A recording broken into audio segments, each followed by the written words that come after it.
Thank you very much. Je vous remercie. Merci.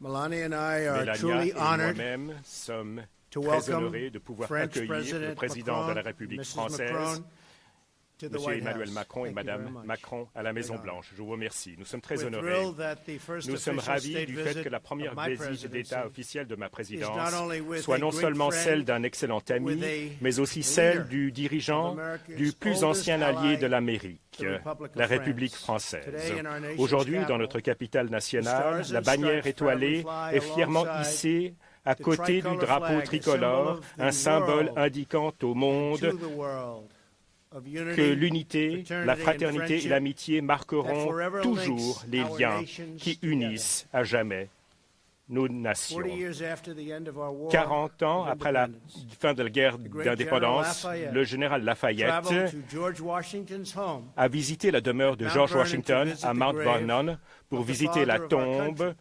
du père de notre President pays. Macron, Le we're président deeply Macron, moved nous sommes très that émus nearly 2 que centuries près later, de 2 siècles plus the tard, President of the le Republic président of de la France République française same a fait tribute ce même last night. hommage hier soir. Believe me. Thank you. C'était une soirée Very much.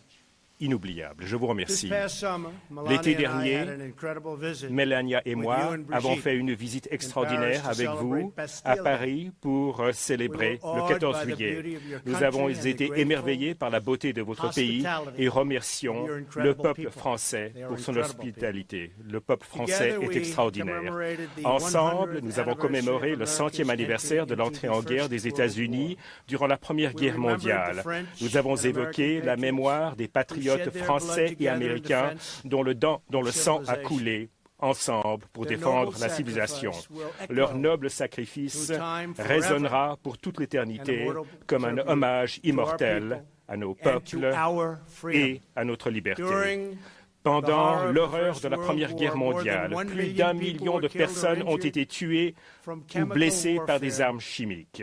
In the aftermath À la of suite that de cette horror, horreur, civilized les nations nations civilisées came se sont together to unies ban pour chemical interdire weapons. les armes 2 chimiques. weeks ago, Il y a 2 following semaines, Syrian après que le dictateur syrien Bachar el-Assad a fait un usage barbare des armes chimiques contre son propre peuple, les États-Unis, la France et le Royaume-Uni ont joint leurs forces pour frapper au cœur du programme d'armes chimiques syrien. Ces actions avaient pour but d'instaurer une dissuasion forte contre l'utilisation de ces armes abominables. Monsieur le Président Macron, je vous remercie de votre leadership dans le cadre de cet effort. Et il s'est agi d'une mission très bien exécutée. Et je remercie les membres des Forces armées françaises pour leur courage et leurs excellentes compétences. Les États-Unis et la France coopèrent également dans le domaine de la lutte contre la prolifération des armes nucléaires. Nous savons gré à la France pour son partenariat clé dans le cadre de notre campagne de pression maximale contre le régime nord-coréen. Comme vous le savez, je vais bientôt rencontrer Kim Jong-un afin d'entrevoir un avenir fondé sur la paix, l'harmonie et la sécurité dans toute la péninsule coréenne. Et en fait, pour le monde entier. Cependant, dans le cadre de cette quête pour la paix, nous ne répéterons pas les erreurs du passé. La campagne de pression maximale durera jusqu'à ce que la négociation ait lieu. La France et les États-Unis conviennent en outre que l'Iran ne peut pas être autorisé à développer une arme nucléaire et que le régime doit cesser de soutenir le terrorisme. Partout, peu importe où vous vous rendez, au Moyen-Orient, vous voyez les traces de l'Iran derrière les problèmes. Je souhaite également remercier le président Macron pour les contributions vitales de la France à notre campagne très efficace contre Daesh. À mesure que nous boutons ces tueurs de Daesh hors de Syrie, il devient essentiel que les nations responsables du Moyen-Orient augmentent leurs propres contributions pour empêcher l'Iran de profiter du succès de notre effort contre Daesh. Des pays très riches existent au Moyen-Orient. Ces pays doivent apporter d'importantes contributions. Ces pays ne l'ont pas fait autant que nécessaire. Un sujet important dont nous avons discuté aujourd'hui. Ces pays doivent fortement augmenter leurs contributions, pas un petit peu, mais énormément leurs contributions financières. Monsieur le Président, au nom du peuple américain, permettez-moi de renouveler notre solidarité à la suite de l'attaque terroriste le mois dernier dans le sud de la France. Je partage la confiance que vous avez exprimée à l'occasion de la cérémonie d'hommage pour l'héroïque colonel Beltram, à savoir qu'à terme, nous verrons le triomphe ultime du droit et de la justice. Dans le cadre de la lutte contre le terrorisme, nous savons tous que nous devons être forts de l'intérieur pour pouvoir nous défendre contre les menaces externes. Nous ferons le nécessaire pour protéger nos pays. Vous êtes notre plus ancien allié et vous êtes un de nos véritables alliés. Et nous vous en savons gré. Nous serons toujours là pour vous. En France comme aux États-Unis, nous sommes confrontés aux défis découlant d'une longue période, à savoir la migration non contrôlée. Aux États-Unis, nous prenons des mesures fortes pour reprendre le contrôle de nos frontières et de notre souveraineté. Cela dure depuis trop longtemps. Il y a eu un fort ralentissement grâce à nous, mais nous allons mettre fin à l'immigration illégale. Je sais que vous êtes confrontés à des défis similaires en France et, Monsieur le Président, j'admire le leadership dont vous avez fait preuve en les traitant de manière honnête et directe. Et ce n'est pas toujours la chose la plus populaire. L'un et l'autre, nous devons notre élection pour une bonne part au désir de citoyens loyaux et ordinaires d'être entendus, d'être écoutés et de disposer du contrôle de leur propre pays et de leur propre avenir. Faisons la démonstration que par le truchement de notre partenariat, la voix du peuple régnera toujours. Pendant notre rencontre d'aujourd'hui, nous avons aussi discuté de la vigoureuse relation économique qui existe entre nos deux pays. Nous avons des performances commerciales records qui vont se poursuivre. Je sais également que la France va établir très bientôt des records grâce à votre leadership. Nous avons hâte d'explorer de nouvelles pistes pour accroître les échanges bilatéraux et des investissements fondés sur les principes de l'équité et, de manière importante, la réciprocité. Monsieur le Président, merci encore une fois d'avoir accepté notre invitation à la Maison-Blanche. Nous sommes très honorés. Notre amitié trouve son assise dans les puits les plus profonds de la civilisation. Et elle est nourrie par l'amour d'un peuple pour son histoire, sa culture et sa liberté. Depuis plus de 2 siècles, l'alliance entre la France et les États-Unis a constitué la pierre angulaire de la liberté. À présent, la force de cette puissante alliance se trouve entre nos mains. Unis que nous sommes par le sort et le destin, j'ai confiance que notre avenir n'a jamais paru plus radieux. Je vous remercie, Monsieur le Président.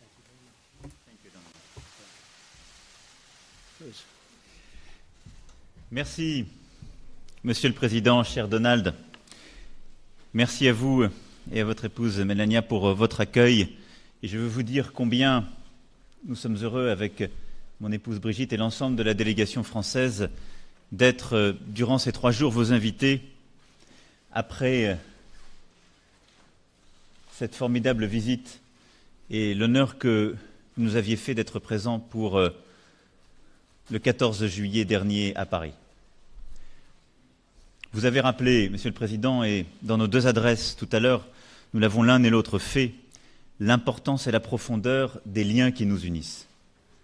Ces liens remontent à la constitution même de votre pays, à sa révolution fondatrice, et ont jalonné notre histoire. Ce sont des liens basés sur nos intérêts réciproques et notre attachement profond à la liberté et la paix. À chaque fois que celles-ci ont été menacées, nous avons toujours été là l'un pour l'autre.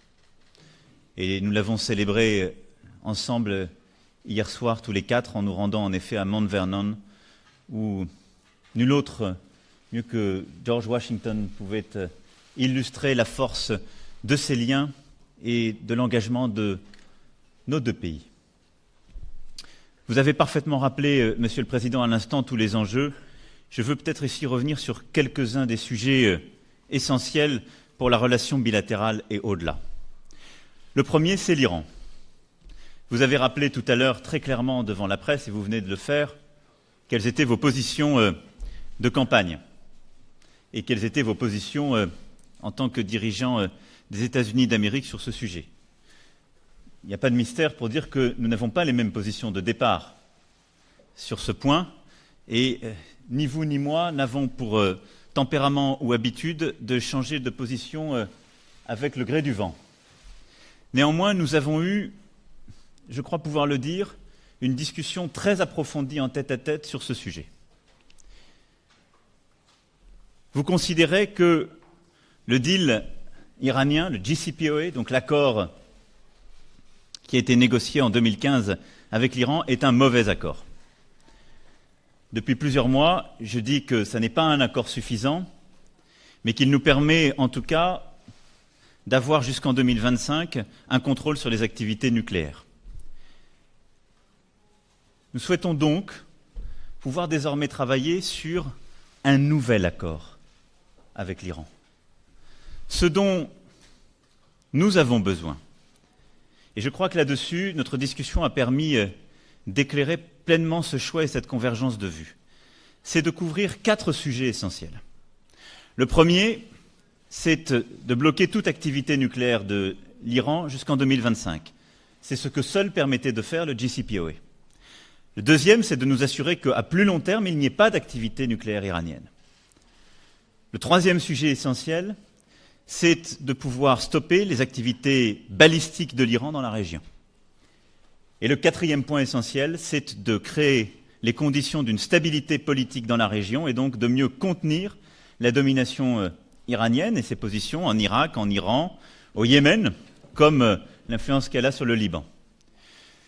Sur ces sujets, j'ai eu une position constante qui était de dire que nous devions justement trouver le cadre pour ensemble, avec les puissances de la région, avec les dirigeants iraniens, réussir à trouver un accord. Je souhaite donc que nous puissions nous engager sur cette voie dans les semaines et les mois à venir. Cette voie est la seule qui permette la stabilité. La France n'a aucune naïveté à l'égard de l'Iran. Nous avons aussi un grand respect pour le peuple iranien qui, à travers son histoire, a montré toujours sa force. Et nous ne voulons pas répliquer les erreurs du passé. À chaque fois que nous avons voulu nous substituer à la souveraineté d'un peuple, de manière unilatérale, nous avons créé encore plus de terreur. Et je tiens à ces lignes importantes. Mais nous voulons pour nos alliés la stabilité durable. Et donc, je crois que la discussion que nous avons eue ensemble permet en tout cas d'ouvrir la voie de ce nouvel accord qui me paraît indispensable, sur lequel nous allons travailler, sur lequel nous souhaitons associer, au-delà de l'ensemble des partenaires européens, les puissances de la région et évidemment la Russie et la Turquie.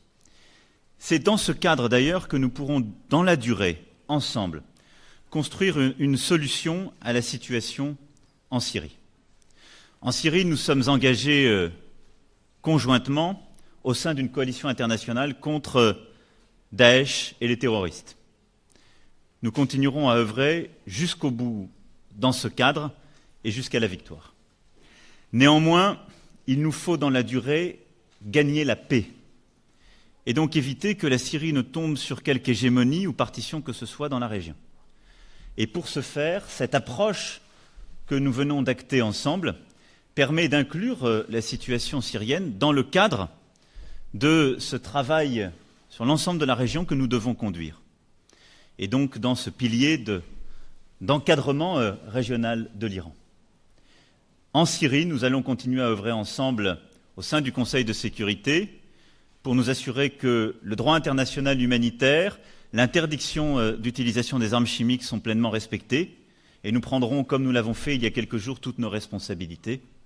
Mais nous allons désormais aussi œuvrer avec nos partenaires sur ce sujet à construire une solution politique durable, inclusive, qui évitera toute hégémonie et qui évitera, là aussi, de nourrir le terrorisme à venir.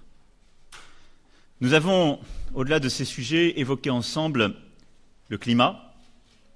Là aussi, nous connaissons nos désaccords. La France continuera à travailler sur des textes importants, comme le Pacte mondial sur l'environnement, mais je crois pouvoir dire que nous souhaitons que nos secteurs économiques, nos chercheurs puissent continuer à travailler sur des solutions concrètes en la matière, et nous sommes l'un et l'autre attachés à ce point.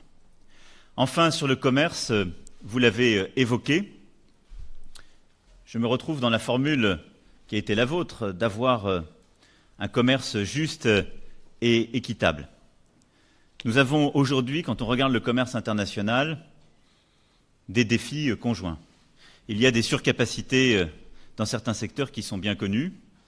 Nous devons œuvrer ensemble pour éviter qu'elles ne déstabilisent nos marchés ou ne créent une concurrence déloyale. Mais je crois pouvoir dire que nous sommes l'un et l'autre attachés à ce qu'entre alliés, il y ait le respect du droit international commercial. En tout cas, la France y est attachée. Nous avons nos préférences collectives réciproques. Nous avons des situations que nous pouvons sans doute améliorer. Mais je crois que l'un et l'autre, nous sommes aussi attachés à ce que nos entreprises, nos milieux d'affaires puissent travailler sereinement dans un cadre clair et de long terme. En tout cas, j'y suis profondément attaché. Voilà, Monsieur le Président, en complément des quelques points que vous avez faits, les sujets sur lesquels je souhaitais revenir et vous redire combien les discussions que nous avons aujourd'hui, celles que nous aurons demain, se nourrissent tout à la fois de la force de ces liens historiques qui nous obligent et nous portent, et d'une amitié sincère que je crois nous partageons. Merci encore, Monsieur le Président, Madame, pour votre formidable accueil. Merci pour ces 3 jours passés parmi vous. Et merci également de souhaiter être au rendez-vous des défis collectifs que nous avons à relever. Ils sont importants pour les États-Unis d'Amérique, ils sont importants pour la France et l'Europe, et importants pour nos peuples. Merci beaucoup. Thank you.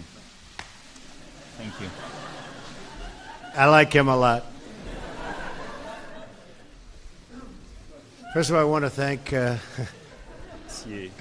our Vice President. Je souhaite remercier notre vice-président et Karen pour leur présence. Merci. Je vous remercie. Effectivement, nous avons eu une excellente conférence aujourd'hui, surtout notre tête-à-tête dans le bureau aval. Nous avons parlé de beaucoup de sujets. On a parlé du commerce, on a parlé de l'Iran et d'autres dossiers.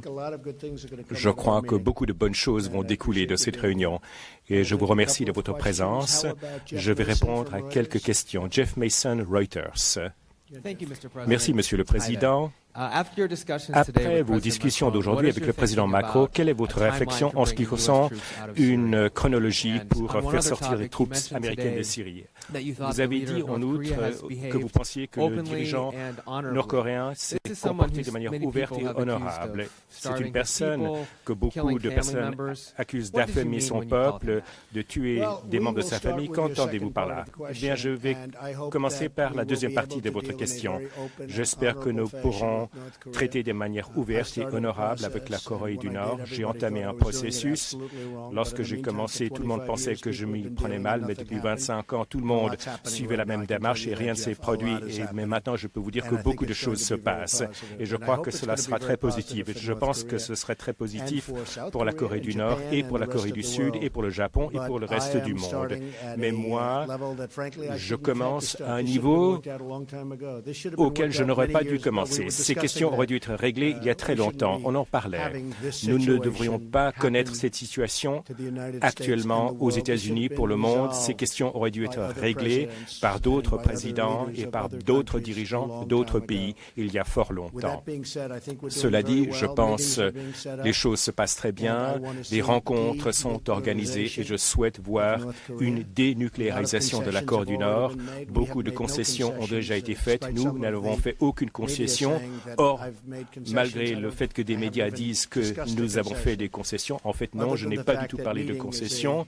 Outre le fait que cette rencontre soit une très bonne chose, je suis sûr que beaucoup d'autres personnes auraient souhaité être dans notre position. Effectivement, nous avons imposé les plus fortes sanctions contre ce pays, les plus fortes sanctions contre tout pays, que ce soit en Chine. Le président Xi a été très efficace pour nous aider à régler ce problème au niveau de la frontière. Très peu de marchandises peuvent passer la frontière. Il le fait pour diverses raisons. Nous avons une bonne relation, mais c'est également très important en matière de commerce, parce qu'effectivement, je joue la carte du commerce, car si vous voyez ce qui se passe en matière de commerce avec les États-Unis, cela n'a pas été équitable depuis longtemps pour les États-Unis, et en fait, nous allons régler ce problème. Le secrétaire Mnuchin et d'autres responsables vont se rendre bientôt en Chine sur la demande de la Chine. Ils étaient venus, vous le savez, ici la semaine dernière, et nous avons des discussions très importantes en matière de commerce, mais je crois que tout ceci relève de la frontière et ils ont été très forts par rapport à la frontière et très peu de choses ont pu passer. À la surprise de beaucoup de gens, je crois que les questions commerciales seront réglées, mais je crois que jamais la Chine ne nous a traités avec autant de respect que ce ne fut le cas depuis que je suis président. J'ai de très bonnes relations, vous le savez, avec le président Xi et je crois que cette relation est très importante par rapport à la situation en Corée du Nord. Le résultat final, eh bien, il faudra voir. Peut-être de bonnes choses en découleront et peut-être perdons-nous notre temps, mais espérons que ce sera bon pour toutes les parties concernées. S'agissant de la Syrie, moi, j'aimerais effectivement quitter la Syrie. J'aimerais que nos excellents guerriers retournent chez eux. Ils ont fait du très bon travail. Ils ont totalement oblitéré Daesh en Irak et en Syrie. Et nous avons rendu en fait un grand service aux pays voisins, mais nous avons aussi rendu un service à notre pays. Cela dit, Emmanuel et moi-même avons parlé du fait que nous ne souhaitons pas donner carte blanche à l'Iran sur la Méditerranée. Vu que nous contrôlons cette zone et nous avons imposé des contrôles, nous verrons ce que nous réserve l'avenir. Nous allons rentrer au pays bientôt. Nous avons conclu pratiquement tout notre travail contre Daesh en Syrie, contre Daesh en Irak, et nous avons fait un travail que personne avant nous n'avait pu accomplir. Mais cela dit, je veux que nous rentrions au pays, mais je veux que nous rentrions au pays ayant accompli ce que nous devions accomplir. Alors, nous parlons de la Syrie en tant qu'élément d'un accord global. Peut-être y aura-t-il un accord sur l'Iran. En fait, ce qu'ils auraient dû faire, c'est incorporer la Syrie. Ce qu'ils auraient dû, avant de leur donner l'Iran, à savoir 151 milliards de dollars et 1,8 milliard de dollars en liquide. 1,8 milliard de dollars en liquide. Imaginez donc, avant de donner ces sommes d'argent considérables, 151 milliards et 1,8 milliard en liquide, on me dit que l'argent était transporté dans des boîtes, des caisses et des barils, du liquide. Ils auraient dû signer un accord qui portait sur l'Iran, sur le Yémen, sur la Syrie, qui portait sur d'autres régions du Moyen-Orient où l'Iran est impliqué. Eh bien, ils ne l'ont pas fait. C'est pourquoi nous voulons que nos troupes retournent au pays. Nous allons bientôt revenir au pays, mais nous voulons y laisser une marque forte et durable. Et ça, c'est un élément important de notre discussion. Une question de suivi. S'agissant de la Corée du Nord, vous souhaitez une dénucléarisation totale. Ça veut dire tout simplement qu'ils doivent se débarrasser de leurs armes nucléaires. C'est très simple. Ils se débarrassent de leurs armes nucléaires. Ce serait très facile d'avoir un accord simple et de revendiquer la victoire. Non, ce serait trop facile. Je veux qu'ils s'en débarrassent. Monsieur le Président Macron, le Président a dit que lors de vos discussions en salle du Conseil, qu'il y aurait la potentialité d'un nouvel accord avec l'Iran.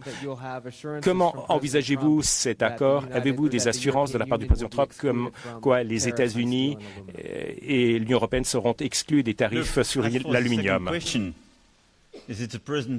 Quant à votre deuxième question, c'est au président Trump de vous répondre, mais sur les questions commerciales, j'aimerais être très clair.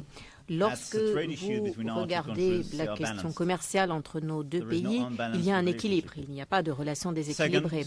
Deuxièmement, nous suivons Et nous respectons les règles de l'OMC car nous avons contribué à la création de cette institution et cela a un sens que de respecter les règles que nous avons contribué à créer. C'est une règle qui s'applique en général dans la vie, c'est une bonne méthode. Troisièmement, parce que je pense très sincèrement que la vraie question, la grande question de commerce, c'est la surcapacité pour l'acier et l'aluminium, et ce n'est pas un problème européen ou américain. Ce n'est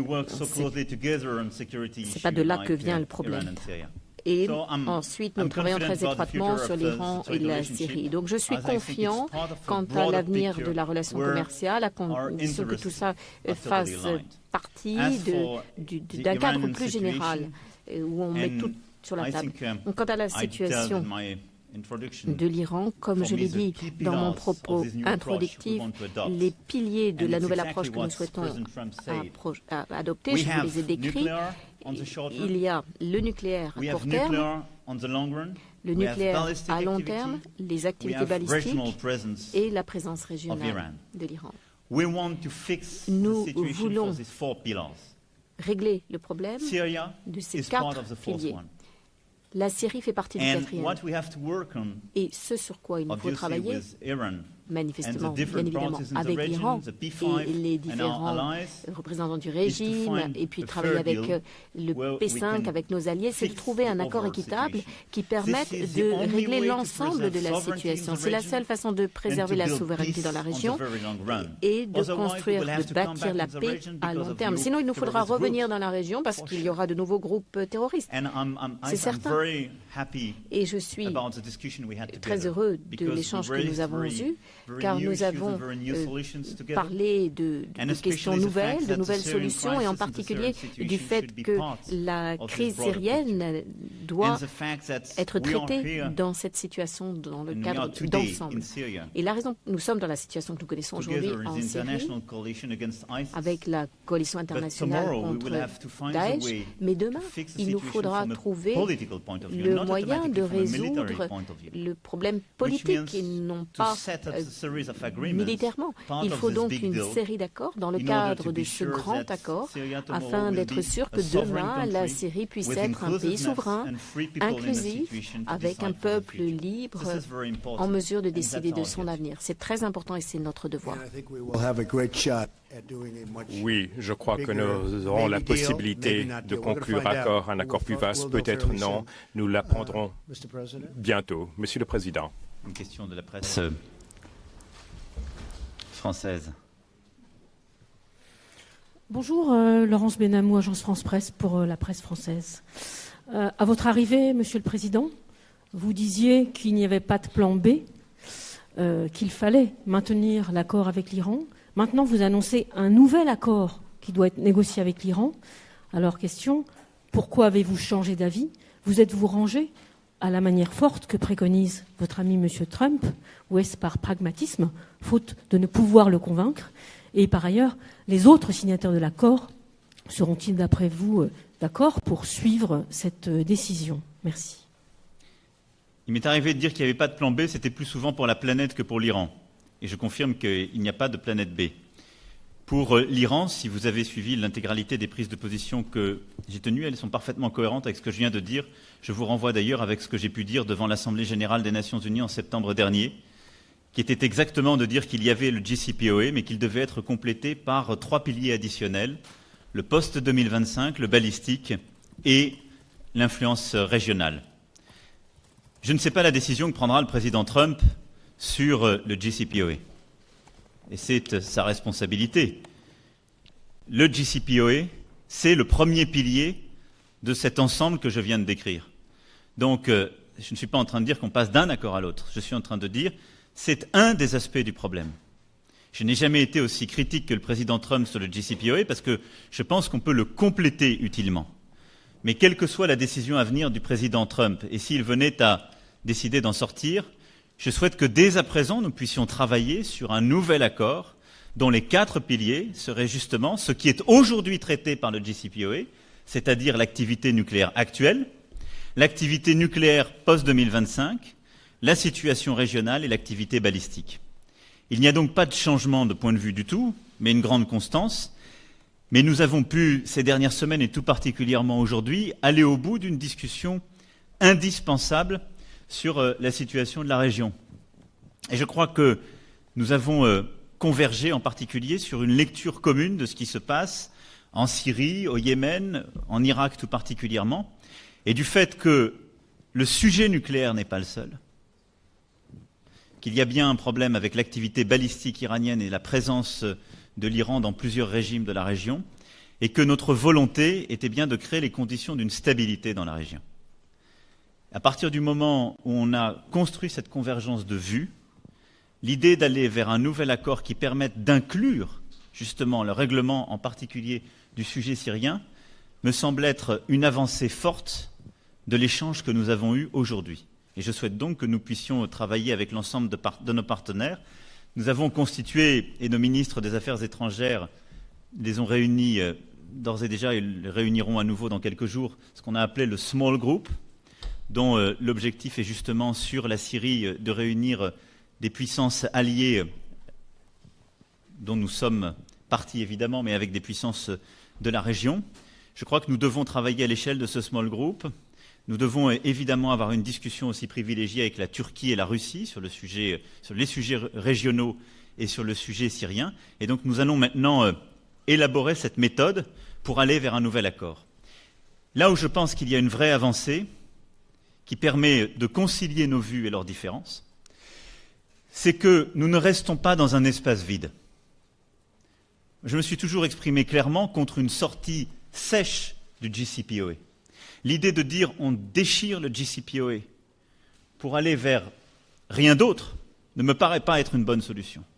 À partir du moment où nous nous mettons dans une dynamique qui consiste à construire un accord large qui traite des 4 sujets fondamentaux que je viens d'évoquer, la chose est profondément différente. Elle permet d'intégrer les préoccupations américaines et les critiques faites par le président Trump à l'égard de cet accord qui, je le rappelle, a initialement été poussé par les États-Unis d'Amérique, mais une autre administration. Elle permet de prendre en considération nos préoccupations de la région et, je crois, l'intérêt de tous nos alliés. Et cette grammaire de la vie des affaires internationales qui est que nous souhaitons respecter la souveraineté des États de la région. Et nous ne nous mettons pas dans une situation qui consiste à faire de l'intervention à tout va, mais plutôt à construire un cadre stable qui va protéger nos intérêts, construire la paix. C'est ça, je crois, la grande différence et la nouveauté de ce vers quoi nous avons convergé aujourd'hui. On ne déchire pas un accord pour aller vers nulle part, on construit un nouvel accord qui est plus large et qui permet de prendre l'ensemble de nos préoccupations.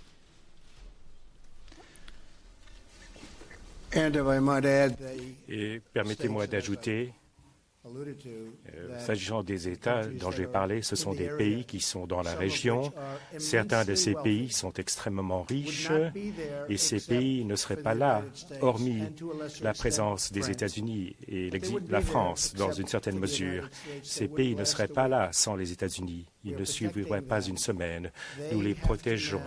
Ces pays, maintenant, doivent se montrer à la hauteur et payer pour la situation, car je ne pense pas que la France ou les États-Unis doivent être responsables de ces coûts énormes. Les États-Unis, honteusement, au Moyen-Orient, jusqu'à il y a quelques mois, c'est honteux de dire, nous sommes impliqués à hauteur de 7 000 milliards de dollars. Et là-bas, et que souhaitons-nous faire, nous, chez nous, bâtir l'infrastructure? Eh bien, il faut être prudent avec ces fonds. On veut réparer les autoroutes, créer des écoles, des ponts, des tunnels. Et ils nous disent, non, soyons prudents avec nos fonds. Et pourtant, nous avons dépensé 7 000 milliards de dollars au Moyen-Orient. Et nous n'en avons rien obtenu, rien. Moins que rien en ce qui me concerne. Et ça, c'est sur une période de 18 ans. Les pays qui sont dans la région, vous les connaissez tous très bien. Ces pays sont extrêmement riches. Ces pays vont désormais devoir payer. Et je crois que le président et moi-même sont tout à fait d'accord là-dessus. Ces pays vont effectivement payer. Nous leur avons parlé. Ils vont payer. Les États-Unis ne vont pas continuer de payer. Et ces pays vont également placer des troupes sur le terrain, quelque chose que ces pays ne font pas actuellement. Et en fait, nous allons rapatrier beaucoup de nos troupes. Il y aura un blocage très puissant de la Méditerranée. Cela est très important pour moi, car sinon, il y aura l'Iran qui pourra aller directement vers la Méditerranée. Cela n'est pas acceptable. La possibilité existe. Personne ne sait ce que je ferai le 12, mais je crois que, Monsieur le Président, vous en avez une bonne idée, mais nous verrons. Et si je fais ce que des personnes attendent, il faudra voir si nous pourrons conclure un nouvel accord avec des fondations solides, parce que cet accord actuel a des conditions faibles. C'est un mauvais accord, c'est une mauvaise structure, elle s'écroule. Cet accord n'aurait jamais dû être réalisé. Je tiens le Congrès pour responsable, je tiens beaucoup de personnes responsables de cette situation, mais cet accord n'aurait jamais dû être conclu. Et nous allons voir ce qui arrivera le 12, mais je dois vous dire que si l'Iran nous menace d'une manière quelconque, eh bien, ils en paieront le prix comme très peu de pays auparavant. Oui, John. John Roberts de la Fox. Merci, Monsieur le Président. J'ai une question aussi pour le Président Macron, mais une question pour vous d'abord. La personne nommée pour diriger le ministère des Anciens Combattants, Monsieur Jackson, a des difficultés au Congrès parce qu'il y a des allégations graves à son encontre. Je veux savoir ce que vous savez au niveau de ces allégations. Est-ce que vous allez continuer de l'appuyer? Eh bien, je n'ai rien entendu en ce qui concerne ces allégations, mais je dois vous dire qu'il s'agit d'une des personnes les plus extraordinaires que j'ai jamais pu rencontrer. Et m'exprimant également au nom de Melania, je dois vous dire qu'il a été le médecin pour le président Obama et je crois aussi pour le président Bush, pour moi-même. J'ai appris à bien le connaître. C'est un très bon médecin. Et il y a cette suggestion, il y a un problème d'expérience, du fait d'un manque d'expérience. Mais bien sûr, le ministère des Anciens Combattants est très important pour moi. Nous avons fait de très bonnes choses avec la nouvelle loi de responsabilisation. Beaucoup de nouvelles choses vont se passer. Nous allons très bien traiter nos anciens combattants. C'est très important. Nous avons fait du très bon travail. Mais j'ai dit à l'amiral Jackson, il y a très peu de temps, je lui ai demandé pourquoi avez-vous besoin de ce poste. Ce sont des gens très durs qui disent du mal. Nous avons tous connu cette situation. Vous êtes en fait très populaire. Bien sûr, c'est un amiral, c'est un très grand dirigeant et il lui pose des questions triviales sur toutes sortes de petites choses. Et suite à la réussite de ce qui sera bientôt, je l'espère, le secrétaire d'État, M. Pompeo, tout le monde était surpris. J'ai entendu que 10 minutes avant le vote, comme quoi en commission, il ne serait pas approuvé par la commission pour la toute première fois des décennies. Cela n'arrive jamais pour un secrétaire d'État, mais en fait, j'ai discuté avec Rand Paul, et Rand Paul ne m'a en fait jamais laissé tomber. Rand Paul est un homme de qualité et je savais des choses que personne d'autre ne connaissait. Et il m'a dit, je vais changer ma voix et tout le monde était surpris. Et en fait, le vote était de 11 contre 9 parce que, comme vous le savez, il y a un vote décisif. Donc le vote final était de 11 à 9. Il y avait un vote, comment l'appellera-t-on?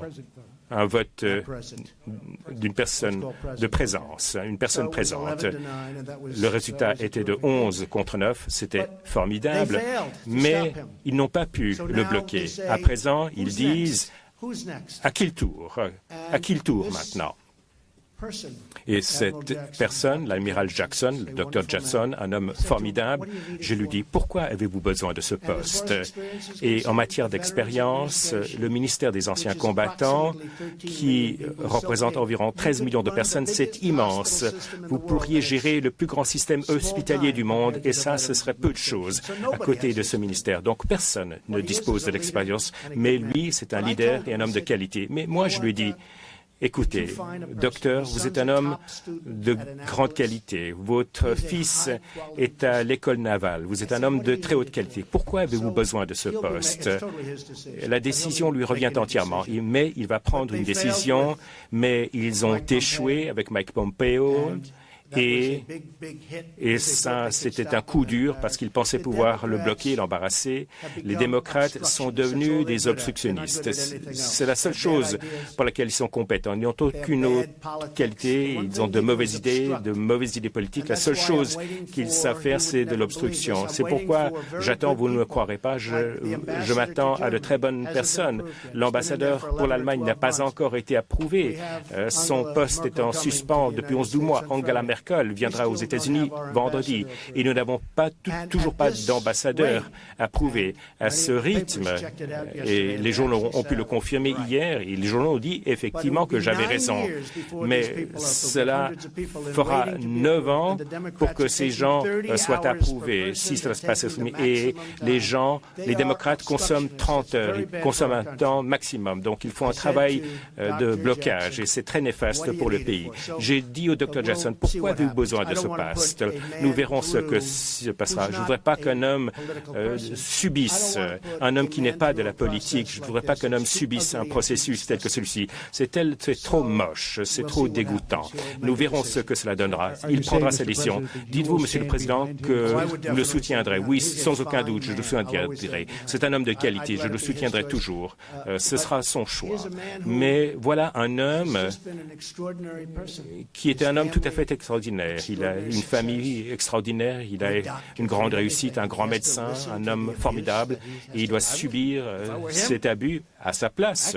En fait, à de nombreux égards, j'aimerais être à sa place, mais moi, je ne le ferai pas. Pourquoi a-t-il besoin de cela? Pour être maltraité par des politiques qui ne réfléchissent pas, qui n'ont pas de bonnes idées à propos de notre pays.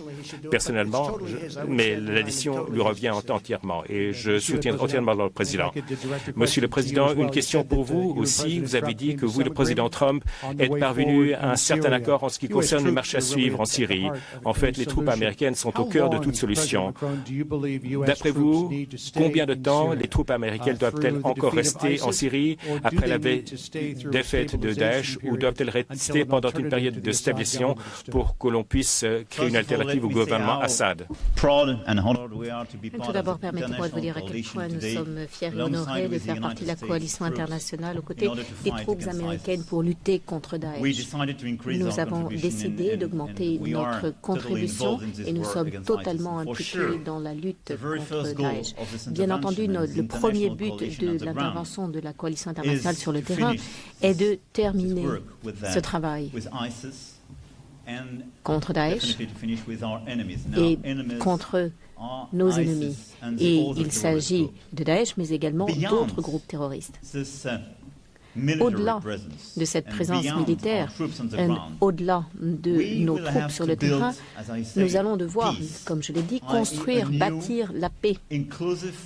Et nous avons besoin d'un nouveau cadre inclusif pour être sûr que le peuple syrien aura l'opportunité de vivre en paix. Toutes les ethnies, toutes les religions, tous les groupes. Et il faut être sûr qu'il n'y ait pas d'hégémonie dans la région. C'est un travail diplomatique qui a déjà commencé, mais qu'il nous faudra terminer. C'est quelque chose de différent. Donc, si vous me le permettez, j'aimerais séparer ces deux questions. Nous sommes sur le terrain contre Daesh, nous continuerons, nous terminerons ce travail, mais il ne s'agit pas d'engager une nouvelle guerre. Mais en même temps, il nous faut travailler, c'est ce dont nous avons décidé, pour créer un nouveau cadre dans la région, et en particulier pour la Syrie. Nous évaluerons dans les semaines et les mois à venir ce qu'il convient de faire. Nous sommes de fait à la fin d'une guerre et il nous faut nous adapter à la réalité sur le terrain. Donc nous n'allons pas dire à telle date nous quitterons le terrain parce que tout dépendra de la réalité sur le terrain. Mais ce qui est clair, c'est que ce que nous souhaitons faire aujourd'hui, c'est terminer ce travail avec nos troupes et régler la situation à long terme pour que la région vive en paix. Tel est notre devoir, et ce n'est pas uniquement avec nos troupes, mais également avec nos équipes, notre travail conjoint, nos diplomates, et bien entendu avec tous nos alliés dans la région et les peuples impliqués. Nous avons essentiellement fini le travail avec Daesh et nous allons bientôt prendre des décisions très importantes, mais nous allons coopérer étroitement avec la France et d'autres sur cette question. Président Mathieu Coach, BFM TV, une question pour Monsieur Macron aujourd'hui. Depuis un an, vous entretenez une relation extrêmement amicale avec le président américain, inhabituelle même par rapport aux autres présidents. Pourtant, on voit bien qu'il y a un certain nombre de sujets de désaccord entre vous. Ils sont même de plus en plus nombreux. On les a vus éclater au grand jour dans le bureau Oval tout à l'heure sur l'Iran. L'accord initial, visiblement, ne pourra pas être sauvegardé. Alors, est-ce que cette relation peut avoir réellement des effets concrets pour l'Europe, pour la France, des effets bénéfiques? Vous avez parlé tout à l'heure de liens basés sur l'intérêt réciproque. Est-ce que c'est vraiment le cas aujourd'hui? Oui, totalement. D'abord, je crois que si nous avons cette relation, c'est parce qu'il y a la relation entre nos pays. C'est parce que nous avons une trajectoire qui certes a des différences, mais fait que l'un et l'autre, nous venons peut-être hors du champ politique traditionnel, et que nous avons l'un et l'autre, je crois, compris, qui n'ont pas d'un tempérament à changer d'avis facilement. La conférence de presse qui vient de se tenir aujourd'hui vous donne, je crois, la démonstration, et la réponse en tout cas à votre question. Sur l'Iran, nous avons un désaccord sur le JCPOA. Mais je crois que nous sommes en train de le dépasser par la décision que nous avons prise d'aller vers un nouvel accord qui permettra de traiter la question en profondeur qui était celle du JCPOA, c'est-à-dire l'activité nucléaire, mais de la compléter avec 3 autres questions qui n'étaient pas incluses. Ce qui est nouveau. Si la décision, en tout cas si l'heure ou un peu plus que nous avons passé ensemble avait eu pour conclusion de dire les États-Unis sortiront du JCPOA et la France veut le défendre, alors à ce moment-là, notre amitié ne servirait à rien. Mais nous avons l'un et l'autre su évoluer pour, je crois, prendre en considération ce qui était important pour chacun de nos pays. Jamais nous n'avions jusqu'ici pris une position commune sur la résolution dans la durée de la crise syrienne, au-delà des sujets militaires. Nous venons de le faire aujourd'hui. Jamais nous n'avions ensemble pris une position pour dire nous allons aller vers un nouvel accord sur l'Iran qui justement sert à fixer tous les sujets de la région. Nous venons de le faire aujourd'hui. Je crois que quand il n'y a pas une relation comme celle que nous nourrissons et surtout un travail très intense entre nos équipes, il ne peut pas y avoir ce résultat. Mais il y a 15 jours, vous en avez vu aussi les effets. Il s'est arrivé par le passé que la France défende des positions qui consistaient à aller intervenir contre des armes chimiques et que les États-Unis d'Amérique et d'autres alliés l'abandonnent. Ça n'est pas ce qui s'est passé. Nous avons pris des positions communes. Nous avons décidé ensemble de ce qui était possible et ce qui n'était pas possible, dans un cadre légitime sur le plan international, comme 2 membres permanents du Conseil de sécurité. Et nous avons conduit une opération militaire inédite, à un niveau d'intégration inédite, et je veux ici rendre hommage à nos militaires et aux militaires britanniques. Parce que les États-Unis, la Grande-Bretagne et la France ont mené une opération unique. Nous l'avons fait de manière précise, exacte, proportionnée, parce que nous l'avons décidé et parce qu'il y a cette relation. Donc, sur la Syrie, sur l'Iran, sur la crédibilité de la communauté internationale face à l'utilisation des armes chimiques, vous avez eu la preuve de ce que l'amitié entre nos pays et la relation que nous entretenons permet d'obtenir de manière très concrète. Et ce sont pour moi des vraies avancées par rapport à la situation dans laquelle nous nous trouvions, y compris il y a quelques semaines. Je pense pour ma part que nous avons en fait beaucoup de choses en commun, je puis le dire, car en fait, nombre des dossiers, nous sommes tombés d'accord, nous pouvons changer, nous pouvons être souples. Dans la vie, il faut faire preuve de souplesse. Et en tant que dirigeant de pays, il faut faire preuve de souplesse. Et je pense en fait que nous sommes d'accord sur nombre des dossiers dont nous avons discuté aujourd'hui. Je dois dire que la France est un très grand pays et je crois que la France va faire de très grandes choses grâce à ce président. Vous êtes un président extraordinaire, un de vos très grands présidents et je suis très honoré de pouvoir vous appeler mon ami. Je vous remercie.